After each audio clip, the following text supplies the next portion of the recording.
Welcome back. Today, I am going to show you an action, sci-fi movie called Time. Sit back, relax, and enjoy the video. By the year 2169, people are genetically engineered to stop aging when they turn 25. Once that happens, a timer appears on their arm. They must work, since time is now society's currency. This means rich people are effectively immortal. The country has been divided into areas called time zones to separate the different classes, the richest area being New Greenwich. Meanwhile, in the ghetto, Will lives with his mother, Rachel, on a tiny apartment, and they barely have any money left to survive each day. Will wants to make some money on the side through time fighting, but Rachel forbids it because it never ends well. This doesn't stop Will from being a generous person, and whenever he bumps into young Maya on the streets, he gives her some of his time so she can survive, too. Will and his best friend Boral work at the local factory, where they're always rising the prices of the snacks. And it's common to find dead people timed out on the floor. They're all paid by the day, but the factory always comes up with an excuse for why their employees didn't meet their quota and pay them less. One evening, Will goes to a bar where he used to gamble to get an hour a guy owed him. He also meets Burrell, who is happily getting drunk thanks to a crazy guy that is buying drinks for everyone. This guy is Henry, whose timer has a whole century. Will doesn't understand what a rich man is doing here and tries to warn him about the Minutemen, a group of gangsters that steal other people's time. But Henry doesn't listen. Just as Will fears gang leader Fortis shows up and asks Henry for a time fight, everyone else in the bar runs away, except for Will, who hides at the back just in case. Henry accepts the challenge but asks for a moment in the bathroom first. Just one guard goes with him, so Will takes the chance to knock the gangster out and escape with Henry through the back door. They run down a few blocks and hide inside an abandoned factory, which Will locks from the inside to be safe for the night. Will wonders what a rich guy is doing in the ghetto, and Henry admits he left New Greenwich because he's 105 and tired of living. When Will points out this is stupid, Henry's amused by the boy's lack of understanding of the world. He explains the cost of living keeps rising in the ghetto to make sure people keep dying, because the rich can only live if the poor die. Eventually, Henry and Will fall asleep, and in the morning, Henry takes advantage of waking up first to pass all his time to Will, only keeping 5 minutes to himself. Will wakes up shortly afterward and finds a message on the window saying, "Don't waste my time." When he looks out, he sees Henry sitting on the bridge right before he times out. Without noticing there are security cameras around, Will goes to the bridge to make sure Henry is dead before running away.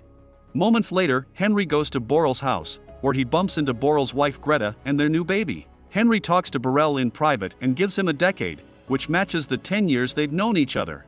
In the evening, Henry goes to wait for his mother at the bus stop, but she never arrives.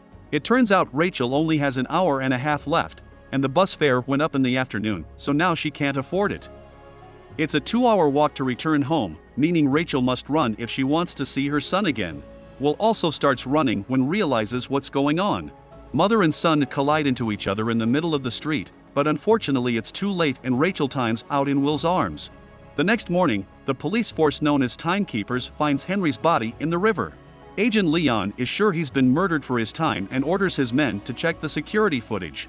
Because of the angle of the cameras, they can't see the body falling, but they do see Will's face and assume he's behind Henry's death. Meanwhile, Will wants to avenge his mother's death. He hires a limo pretending to be a rich guy that got lost, and makes the driver take him to New Greenwich, which means paying an extremely high toll every time he crosses a border. Once he makes it to the city, he stays in a nice hotel and his presence is noticed by socialite Sylvia. After resting, Will has some food while Sylvia watches him from afar. The waitress can tell Will isn't from around here, but she treats him well because he tips her generously. She also points out that if Will's going to the casino, he'll need better clothes. The fact that Will cross so many time zones in a few hours appears suspicious in the system, allowing the timekeepers to find his current location. Leon also realizes he's chased Will's father in the past. In the evening, Will buys a proper suit and goes to the casino, where they ask for a voluntary donation of a year. Because he isn't a member, Will joins the poker table, where he meets Mr. Weiss, a time-loaning businessman that doesn't hesitate to bet high amounts of time. Sylvia, who is Weiss' daughter, also comes to the table, but only to watch, and Will keeps an eye on her while taking the risk and betting all he has. This turns out to be worth it because Will wins the game, which impresses Weiss and earns Will an invitation to his next party. The next day, Will buys a very expensive car and drives it to Weiss' party. Sylvia is very curious about Will and invites him to dance, telling him she can see he's probably from the ghetto. She admits she sometimes envies people from the ghetto because she lives always surrounded by her father's guards without real freedom, and she wishes she could do something foolish or worth something. Will drags her to the beach behind the house to go skinny dipping, which should count as something foolish. Sylvia is hesitant at first, but soon joins him in the water and they discuss the possibility of doing more foolish things. When people begin looking for Sylvia, she hides with Will in a cave and asks him to go back before they get into trouble. The pair returns to the mansion through different doors to avoid suspicion. Weiss invites Will to play poker, but they're suddenly interrupted by the timekeepers who found Will's location. By following the purchase of his car, Will is taken to a private office for interrogation, but when he tells them about Henry timing out on purpose, they don't believe him and take most of his time, leaving him with only 2 hours for booking and processing. Leo tells Will he reminds him a lot of his father, who Will doesn't remember well. Weiss and Sylvia come to check on the situation, and Will takes advantage of the distraction to beat the timekeepers up and steal a gun before escaping. He uses the gun to grab Sylvia as his hostage, and they run through the back door to leave. In Will's car, Leon begins chasing Will throughout the city and even manages to hit his car from behind, but Will responds by driving backward. He manages to dodge a truck at the last second, but Leon doesn't react so fast and crashes against it, meaning Will gets to escape. As they make their way to the ghetto, Will asks Sylvia for some time, but she refuses to help him. When they reach the bridge, Will gets distracted by the security cameras and doesn't see the spike strip on the ground, which causes the car to crash. Both Will and Sylvia fall unconscious, and minutes later they're found by Fortis and his men, who immediately begin stealing Sylvia's time. At that moment, the timekeeper's sirens can be heard approaching and the gangsters run away, leaving Sylvia with only half an hour. When they wake up, Sylvia freaks out at the little time she has left and asks Will for help. Will finds it ironic how she's now in favor of sharing, but helps her anyway before taking her into town. After they're gone, the timekeepers arrive to inspect the car, although Leon first needs to ask for his daily pay because he never carries more time than necessary.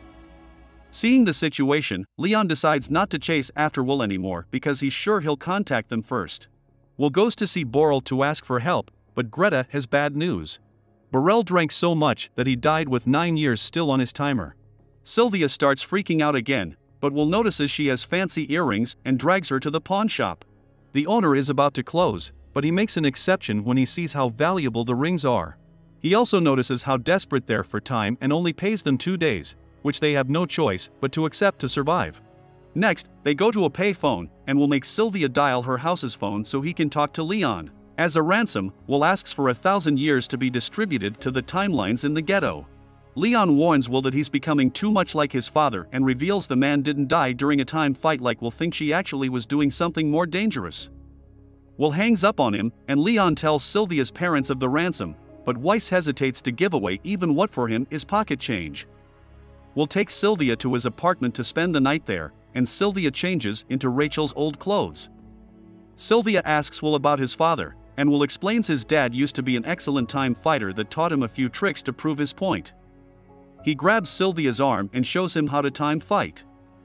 It's a battle of wills between timers. His dad taught him to let the opponent think they have the upper hand, let his own clock almost reach zero, and when the opponent is distracted by his incoming death, turn the tables and take it all. Will used to think his dad died on a time fight, but he now realizes he was probably killed because he gave away what he won. Then Will and Sylvia shared what happened on their 25th birthdays. Will's timer started when he was on the street, and he quickly almost lost his extra year because they were in debt. In contrast, Sylvia had a peaceful awakening in bed, and her dad gave her a decade to celebrate. The next morning, Will watches the timeline building from the window, but unfortunately they don't have any charity to share, meaning Weiss didn't pay the ransom. Sylvia is hurt by her father's lack of care, but finally understands he became rich by stomping on other people's rights. Will tells her to go home, but Sylvia refuses, causing them to accept to work together and kiss. Sylvia does want to call home, though, so Will gives her the gun to protect herself while he watches from the corner. Weiss quickly picks up Sylvia's call and ignores her insults to warn her the timekeepers are coming to get her. When Sylvia turns around, she sees Leon approaching Will. Thus she shoots him in the arm. Will takes the chance to check Leon's timer and learns timekeepers don't keep much time with them to discourage thieves. This prompts Will to give Leon some time in order for his co-workers to rescue him. While Will and Sylvia escape in Leon's car, Leon begins walking out of town as everyone yells at him for not protecting the little people. Thankfully, his fellow keeper rescues him before things get violent.